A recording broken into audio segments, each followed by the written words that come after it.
नमस्कार साथियों, कैसे हैं आप सभी लोग। उम्मीद करते हैं अच्छे होंगे। मगर देश के हालात कैसे हैं, अच्छे हैं कि नहीं हैं, इस पर भी चर्चा करना बहुत ज़रूरी है। कल की घटना मैं आप लोगों से शेयर करना चाहता हूं। जयपुर से मुंबई जा रही एक ट्रेन में 4 लोगों की हत्या कर दी गई। और हत्या करने वाला भी कौन था? रक्षक, जीआरपी का कांस्टेबल, जो लोगों की रक्षा करने की शपथ लेते हैं, पुलिस विभाग के लोग। उनमें से एक मानसिक विक्षिप्त, जिसको कहा जा रहा है कि मानसिक विक्षिप्त था, वो उसके परिवार वाले भी कह रहे हैं कि वो मेंटली डिसेबल्ड था।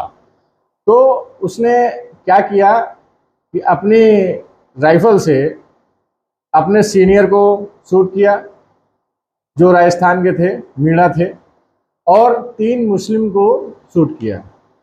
उसके बाद ट्रेन में वो लेक्चर दे रहा है, आप लोग फोटो देखेंगे अभी। ट्रेन में लेक्चर दे रहा है सभी को कि पाकिस्तान चले जाओ, ये मीडिया सब दिखाएगा जो हुआ है यहाँ पे। और ये भी कह रहा है कि हिंदुस्तान में रहना है तो मोदी और योगी कहना है। तो ये दुष्प्रचार जो किया जा रहा है उसके द्वारा, या कर रहा है, करने की कोशिश कर रहा है, सबसे बड़ा सवाल ये उठता है कि उसके मन में ये बात कहाँ से आई। ये जहर जो उसके मन में भरा, वो किसने भरा और कैसे भरा। कहीं ना कहीं ऑब्वियस सी बात है, हमारे आपके बीच में, हम ही लोगों में, 4 लोगों में चर्चाएं होती रहती हैं। और वैसे भी गत 9 सालों के अंदर जो चर्चाएं, सबसे ज़्यादा राजनीतिक चर्चाएं हर 4 लोगों के बीच में होती हैं। 9 साल पहले ऐसी कोई चर्चा नहीं होती थी। उसका कारण ये कहा जा सकता है कि जो ध्रुवीकरण की राजनीति चल रही है गत 9-10 सालों से, उसका हम लोग कहीं ना कहीं शिकार हो गए हैं। आप माने ना माने, लेकिन आप ये सोचेंगे और जब इसको अनुभूति करेंगे तो आपको लगेगा कि हाँ, हम लोग ग्रसित हो चुके हैं, राजनीति के ग्रसित हो चुके हैं। राजनीति से ग्रसित होना कितना सही है और कितना गलत है, ये आप लोग खुद से विचार कर सकते हैं। मगर जो ये हादसे हो रहे हैं, जो ये क्राइम हो रहे हैं, और जो रक्षक ही भक्षक बन रहे हैं, सीधे शूट आउट चल रहा है, ये कहाँ तक सही है, इस पर सोचने विचारने का विषय है। हम लोगों को जरूर इस पर विचार करना चाहिए। और आजकल आप लोग पेपर पढ़ रहे होंगे, न्यूज़ देख रहे होंगे, कहीं दंगा भड़क रहा है तो कहीं कुछ मर्डर हो रहा है, कहीं कुछ बयान आ रहे हैं, कहीं कुछ चल रहा है।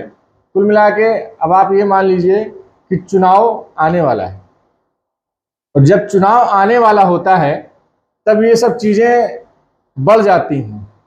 पेपरों की हेडलाइनों में बड़ी बड़ी खबरें आने लगती हैं कि हरियाणा में दंगा हो गया, गुड़गांव में पूरा गुड़गांव बंद हो गया, हरियाणा में दंगा भड़क गया, जलाभिषेक करने कुछ लोग जा रहे थे, उनके ऊपर हमला हो गया, कई दर्जन गाड़ियां राख कर दी गई। तो ये सब क्यों होता है, इस पे हम लोगों को कहीं ना कहीं गहन मंथन करने की जरूरत है। ये सब क्यों होता है, कैसे होता है, क्यों किया जाता है, विपक्ष करवाता है या पक्ष करवाता है, सरकारें इसमें लिप्त होती हैं, क्या होता है, इस पे हम लोग को गहन चिंतन करने की जरूरत है।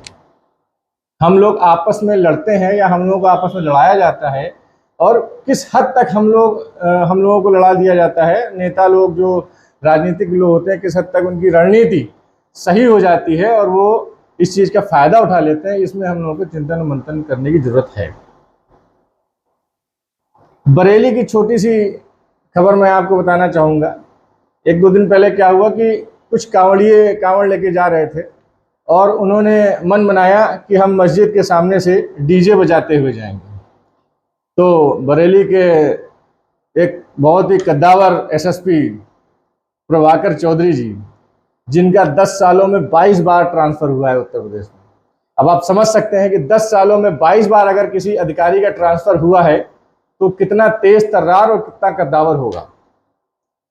हालांकि उन्होंने डीजे को जब्त करने का आदेश दिया कि ये डीजे जब्त कर लिया जाए, और किसी भी प्रकार का कोई दंगा ना भड़के, कोई सौहार्द ना बिगड़े, इस वजह से उन्होंने ये डीजे जब्त कराने का आदेश दिया।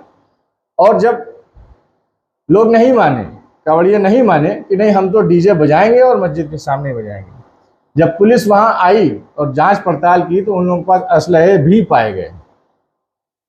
मतलब साफ है कि हम भगवान के नाम पर, भगवान की आड़ में दंगा भड़काना चाहते हैं, और नॉर्मल चीज़ों को अब नॉर्मल करना चाहते हैं।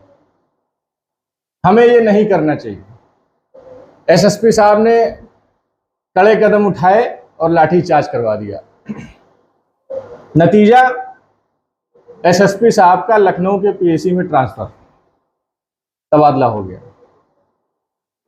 अब ये समझ सकते हैं आप लोग कि राजनीति किस हद तक गहरा रही है, क्योंकि चुनाव आने वाले हैं। तो आप सब लोग भी अपनी कमर की पेटी बांध लीजिए। चुनाव आने वाले हैं, 6-7 महीने बाद इलेक्शन होंगे, आम चुनाव होंगे। उसके लिए आप लोग तैयारी कर लीजिए। कितना आप लोग तैयार हैं, कितना हिंदू मुस्लिम करने के लिए आप लोग रेडी हैं, और क्या सही है क्या गलत है इसका फैसला आप कैसे करते हैं, ये आप पे डिपेंड करता है। आज के लिए इतना ही। बहुत बहुत धन्यवाद।